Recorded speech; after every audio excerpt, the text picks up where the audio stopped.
Oi, meu povo, tudo bom? Então, me chamo Vitor Silva, sou psicólogo aqui no consultório Humanamente e hoje, a pedidos da Atlética Tempestade, que é a Atlética de Psicologia da UniFTC, eu vou falar um pouco sobre a análise psicológica da ideação suicida na comunidade LGBTI+, que porventura foi o tema da minha defesa no TCC. Então, o que acontece?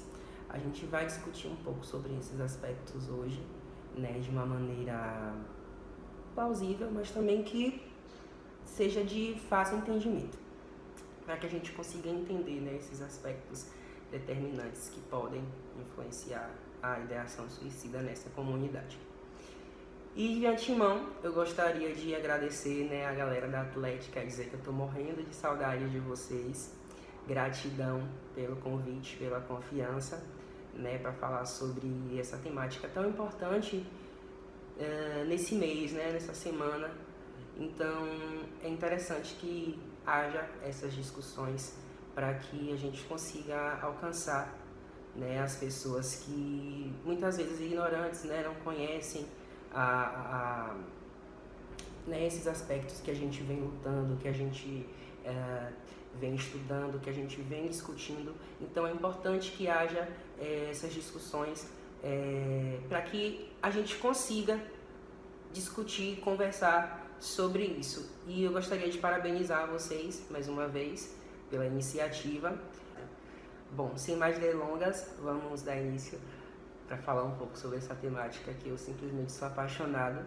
Não foi à toa que eu escolhi para poder discutir no TCC, mas enfim, o que a gente observa? Segundo a Organização Mundial de Saúde, cerca de 800 mil pessoas cometem suicídio a cada ano. E dentre esse número, existe uma porcentagem que é ainda maior para as pessoas que vivenciam episódios de ideação suicida. A gente sabe que o ato da ideação suicida é a partir do momento que o sujeito começa a pensar que tirar a própria vida, findar o ciclo, seria mais fácil do que lidar com a dor que está afligindo ou incomodando naquele momento. Então, os aspectos de ideação suicida adentram nessa questão, porque muitas vezes as pessoas confundem ideação suicida com suicídio, porque o suicídio é o ato de tirar a própria vida, a ideação é pensar em tirar. Então o sujeito muitas vezes pode pensar e nunca fazer, Então essa é a diferença de ideação para suicídio. Então é importante a gente se atentar a essa diferença, porque isso também não quer dizer que o sujeito que tem ideação suicida nunca vá cometer o suicídio. Pode acontecer e acontece, sempre. Mas é importante a gente ter esse cuidado da diferença. Então, lendo alguns artigos, eu pude estar percebendo também que os jovens LGBTs têm uma probabilidade de 2 a 3 vezes maior, de cometer ou tentar o ato do suicídio.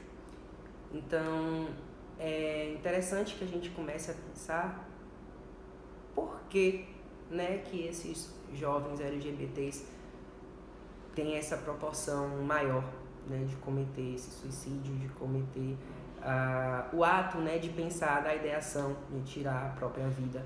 Então, dessa maneira surge esse questionamento, quais fatores de ordem psicológica e social influenciam na ideação suicida na comunidade, entre os LGBTs. Então, a partir desse momento, a gente começa a pensar e a compreender o objetivo, de discutir. Como analisar o objetivo dessa discussão? Então,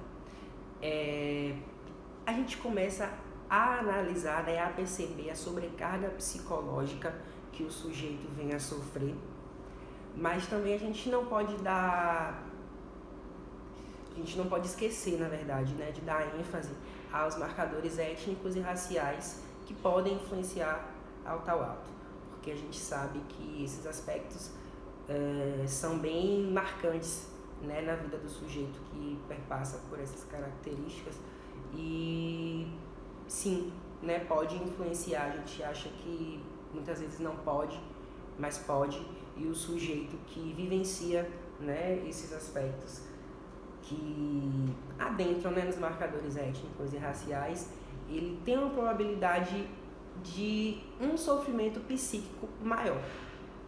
Então, em determinados aspectos, depois de algumas leituras, eu pude perceber que o suicídio é o sepultamento, né, do sofrimento psíquico.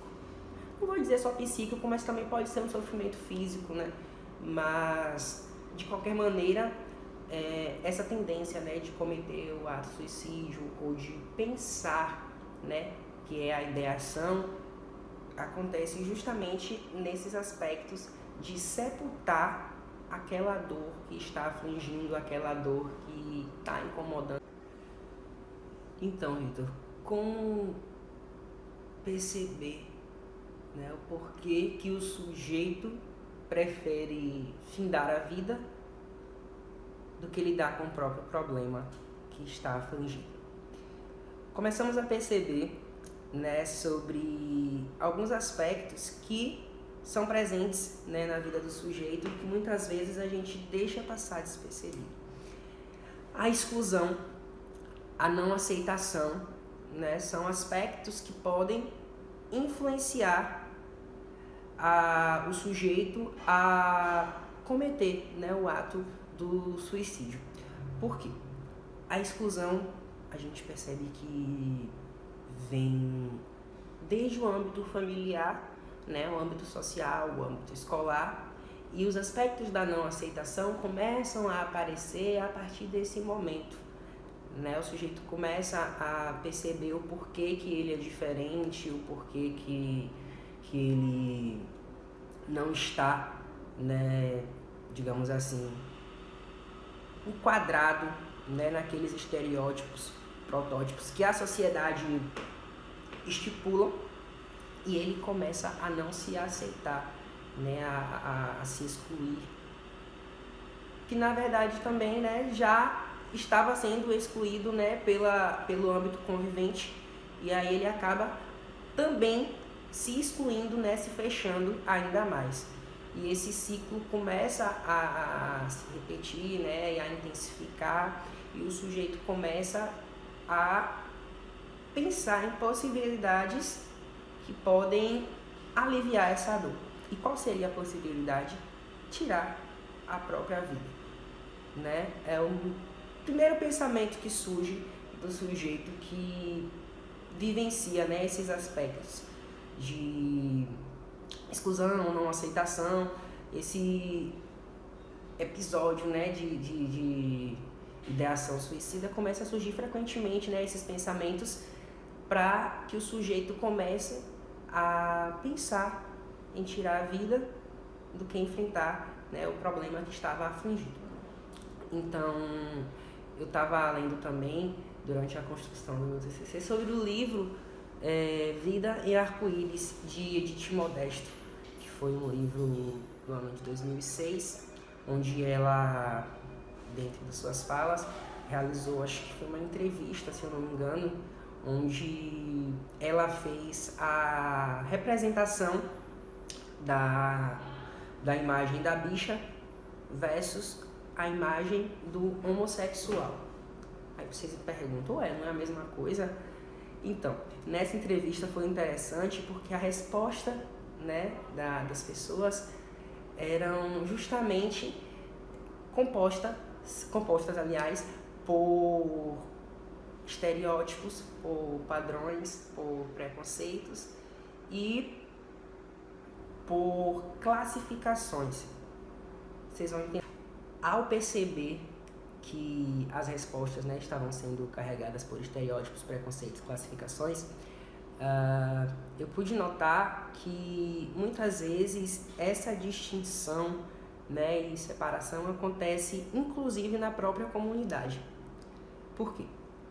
No livro, a representação da imagem da bicha falava justamente sobre aspectos que inferiorizavam os gays que apresentam trejeitos afeminados, que gostam, né, de cultura, de arte, tudo que envolve nesses aspectos artísticos.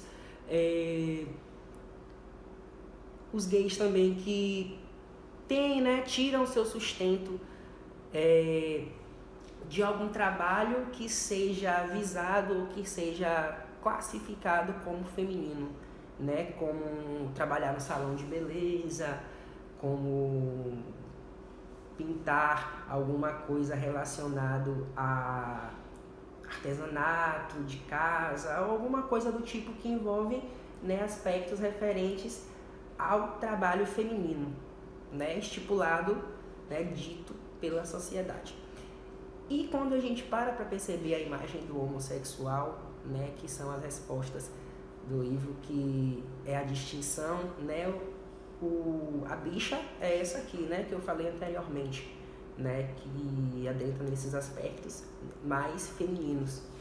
Já o homossexual, na entrevista, retratava totalmente o contrário, né, é a imagem daquele gay que é mais másculo, que é fora do meio, é aquele gay que faz uma graduação que tenha uns aspectos mais relacionados, né, profissionalmente falando, à visão masculina.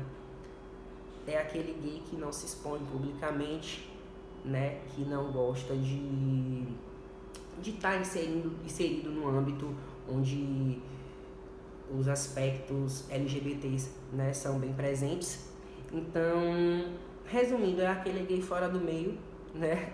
Então, a representação e a distinção aconteceu dessa maneira, né? Acho que vocês conseguiram compreender sobre a distinção da bicha versus homossexual.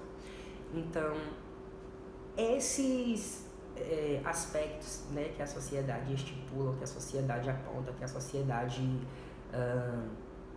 difere, pode influenciar também para um adoecimento psíquico, porque a gente sabe que a exclusão é algo que machuca muito, né? Algo que machuca é algo que nos faz pensar, nos faz questionar o nosso lugar, né? Então é interessante que haja esse cuidado, né? Que não haja essa distinção, nós somos todos iguais, né? Somos seres singulares, porém o respeito deve ser igual. Sendo assim, podemos perceber que os fatores de riscos podem ser comparados pelos marcadores étnicos e raciais, justamente pelo sujeito encontrar-se inferiorizado,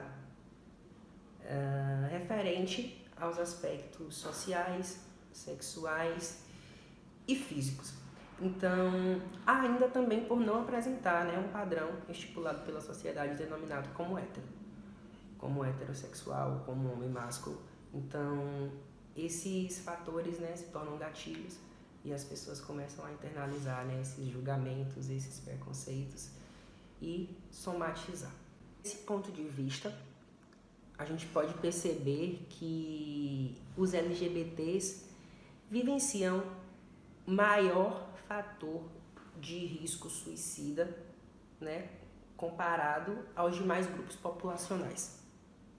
Sim, vivenciam um maior fator de risco.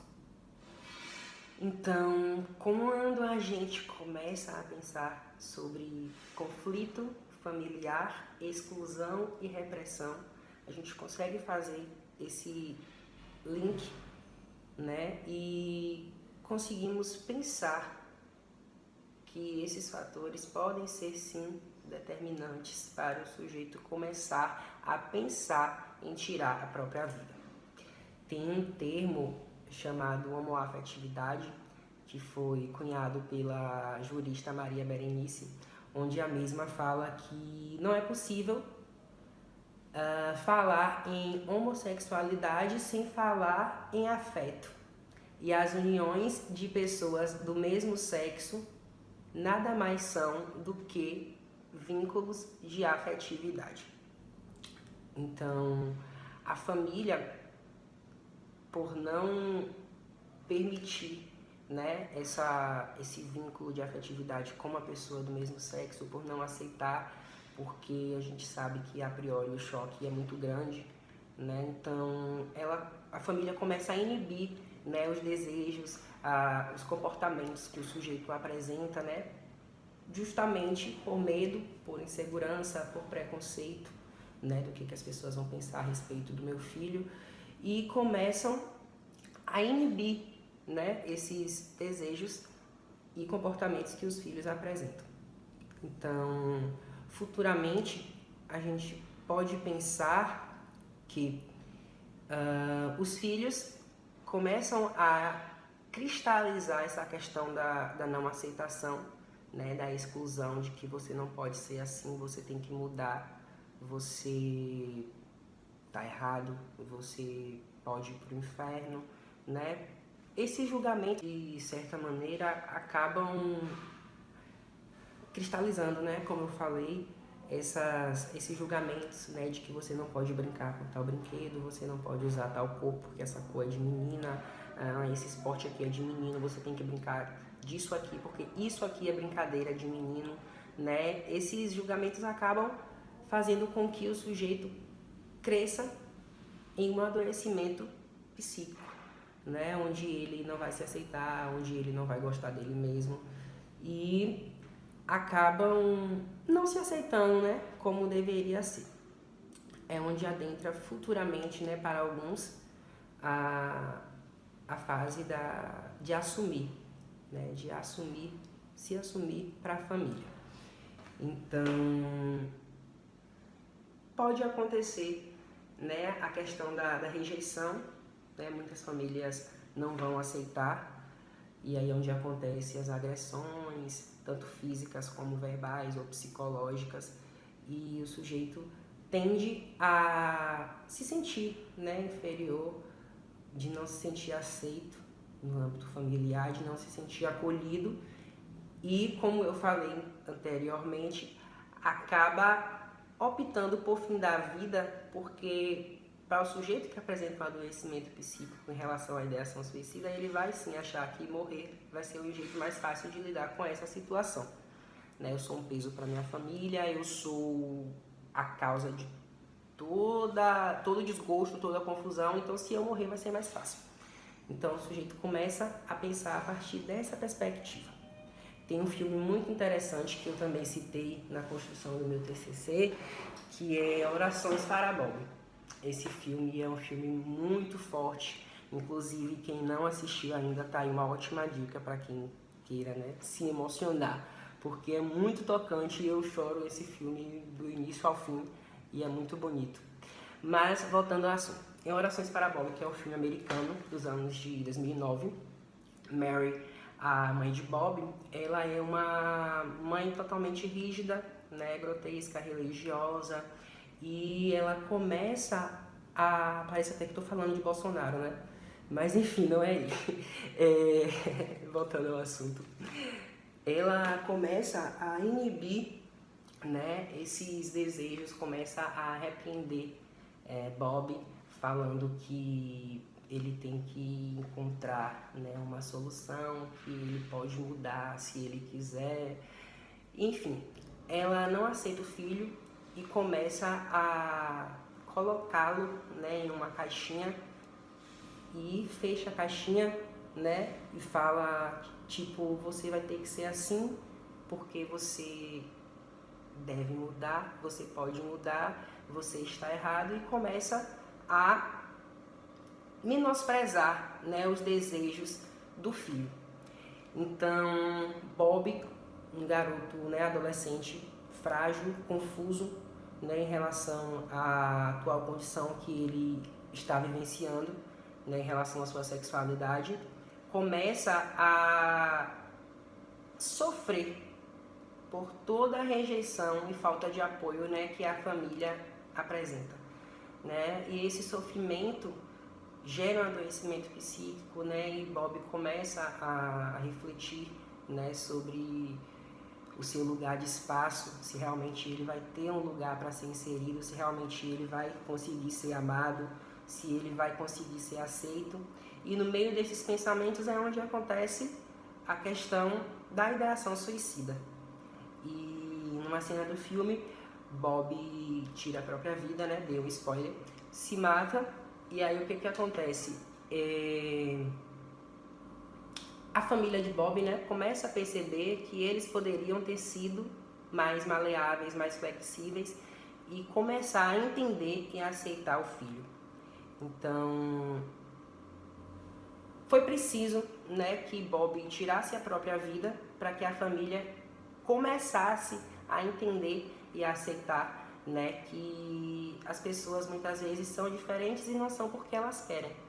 Né? Então é interessante que a gente também, né, consiga pensar nessa perspectiva, que a gente consiga julgar menos, que a gente consiga olhar o outro com empatia, com cuidado, com amor, que a gente se coloque no lugar do outro, né? Que a gente se coloque no lugar do outro.